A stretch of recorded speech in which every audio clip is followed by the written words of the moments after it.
కదా. మీరు యాక్షన్ ఇప్పటివరకు ఏం ఎఫ్ఐఆర్ చేశారండి? వాళ్ళ మీద ఏం యాక్షన్ తీసుకున్నాడు? 20-30 మంది కానిస్టేబుల్ పెట్టి ప్రొటెక్షన్ ఇచ్చి మరి వాడికి ట్రీట్మెంట్ చేపిస్తారా? కొడుకుని వదలండి ఒక్కసారి బయటకి, చూపిస్తాం అటు బతికేందో.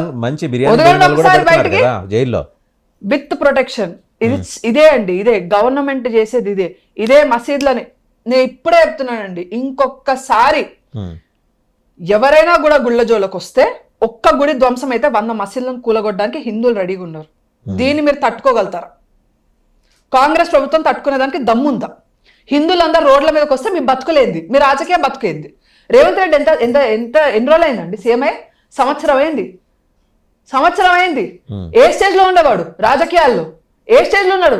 హరీష్ రావు పక్కన ఇట్లా వెనక నుండి కెమెరాలు ఏడ కనిపిస్తాను ఇట్లా నక్కి చూస్తున్నాడు. ఈరోజు సీఎం అయ్యి ఈరోజు ఏం చేస్తున్నాడు? పైన ఏం చెప్తా నడుస్తుంది, అందుకే ఇచ్చింది. సిగ్గుండాలండి తెలంగాణ వాళ్ళకు కూడా. వాళ్ళ చొప్పును తీసుకొని వాళ్ళతో కొట్టుకోమని చెప్పండి. కాంగ్రెస్ వాళ్ళకి ఓటేసినందుకు, బీజేపీ వాళ్ళకి ఓటు వేయకపోయినా పర్లే, నేను బీఆర్ఎస్ వాళ్ళకి ఓట్లేసినా కూడా బాధపడకపోయేదాన్ని, నిజంగా బాధపడకపోయేదాన్ని. అట్లీస్ట్ వాళ్ళు యాక్టింగ్ కోసమైనా తెలంగాణ రాష్ట్రం కోసం కొట్లాడారు బీఆర్ఎస్ వాళ్ళు. అట్లీస్ట్ యాక్టింగ్ కోసమైనా సరే మీరు బీజేపీకి ఓటేయకండి. నమ్మకం లేదు కదా, మత రాజకీయాలు అంటున్నారు కదా, పర్వాలేదు ఓటేయకండి. మీరు కాంగ్రెస్ ఎట్లా ఓటేశారు? వందలాది మంది మన తెలంగాణ బిడ్డల్ని షూటర్ సైట్ అండి అప్పటికప్పుడు కాల్చి చంపేశారు కదా కాంగ్రెస్ వాళ్ళు. తెలంగాణ రాష్ట్రాన్ని అడిగినందుకు ఎంతమంది బలిదానం జరగాల్సి వచ్చింది?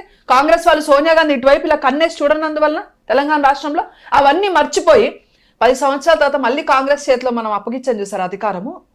ప్రతి నేను తెలంగాణ బిడ్డలని చెప్పుకున్న ప్రతి ఓడు చెప్పు తీసుకుని వాడు చెప్తా వాడు కొట్టుకోవాలంటే సిగ్గుండాలి మనకి, నిజంగా సిగ్గుండాలి. ఒక పార్టీని మనం ఎన్నుకుంటున్నామని అంటే వస్తారండి, వాళ్ళకి చేతిలో ఫండ్స్ ఉంటాయి, ఇష్టం వచ్చినట్టు మేము దీనికి ఖర్చు పెట్టాం రాసి వదిలేస్తారు, అప్పులు చేస్తారు.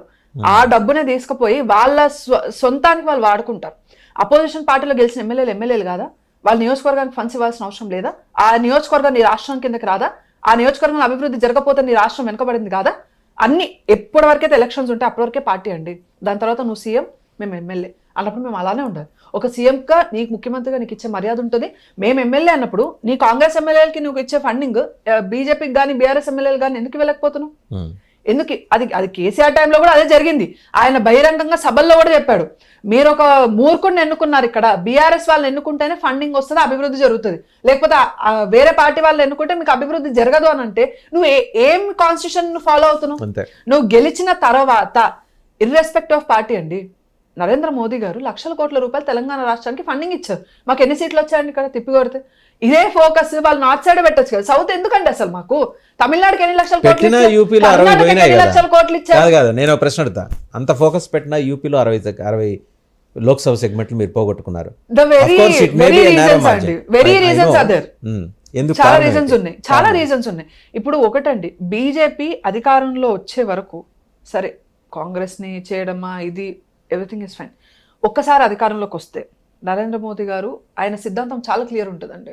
ఇర్రెస్పెక్టివ్ ఆఫ్ పార్టీ వెస్ట్ బెంగాల్కి కూడా ఆఖరికి మమతా బెనర్జీ ఆమెకు కూడా తీసుకుపోయి ఫండింగ్స్ చేస్తున్నారండి. ఎందుకనంటే దేశంలో కేవలం బీజేపీ రూల్డ్ స్టేట్స్ అభివృద్ధికి వస్తే మాత్రమే దేశం ముందుకు వెళ్ళదు.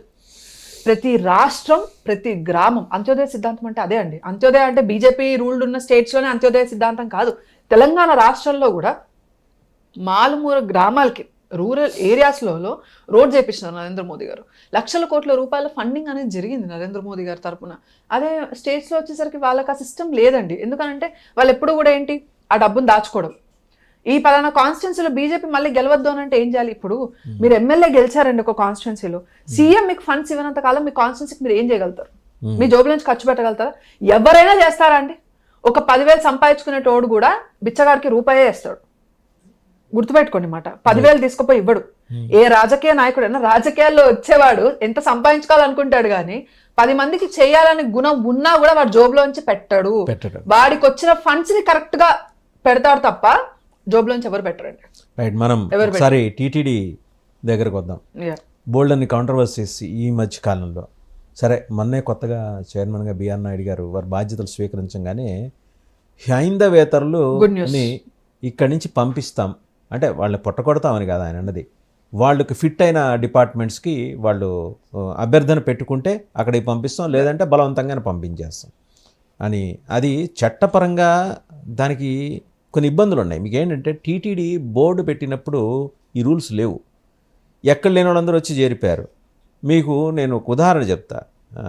ఇప్పటికీ ఆవిడ